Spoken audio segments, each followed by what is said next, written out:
Hey everyone, big news. The first major patch for Rematch has finally arrived. Patch 1.2.1 is rolling out today on Steam with Xbox and PlayStation versions to follow. This is way more than just a hotfix. We're talking improvements across the board, including gameplay, UI, animations, netcode, and much more. Now before we get into the finer details, I need to make it clear that crossplay and further improved netcode are still in the works. What this update really does for the game itself is laying the groundwork for smoother gameplay and better performance in the future. And for those wanting to know about new gameplay mechanics and other major additions that might change the game entirely, well, test servers will be coming soon.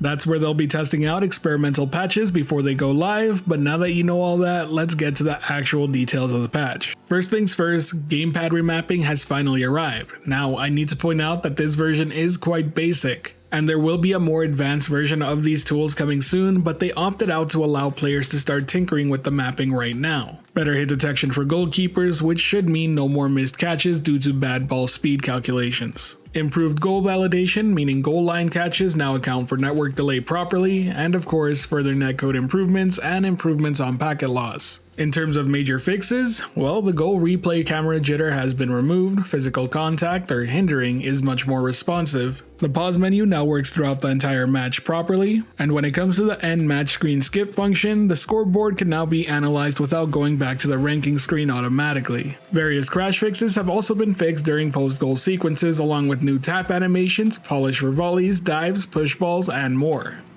In terms of updates to the menu and interface, a colorblind mode has been added, a voice channel toggle has also been added for custom lobbies, UI improvements for player progression, as well as improved readability and UI feedback. Not to mention, special skins now also have unique voice lines. When it comes to art, there's new balls added to the prologue, so yes, ball customization is on the way. Crowd visuals have also been improved in stadiums, with tons of level of detail and shadow optimizations improved as well. Of course, there are still some known issues that are being worked on, such as wind sound at kickoff, abrupt audio cuts on the title screen, rollbacks after quick trades, goalkeeper dive feedback triggering incorrectly, console-specific desyncs after hitting the post, and achievements not unlocking. The point that they're making here is that they're aware of these issues and are working hard to solve them. And while that wraps up everything in patch 1.2.1, there is another patch expected in 2 to 3 weeks. I should also point out that there are other various little fixes that I don't think are important enough to cover in this video, and I'd rather not waste your time. But if you really want to see all those little details, I'll put a link to these patch notes down in the description below where you can read the full thing. Once again, another major patch in 2 to 3 weeks, and there will be hotfixes in between now and then.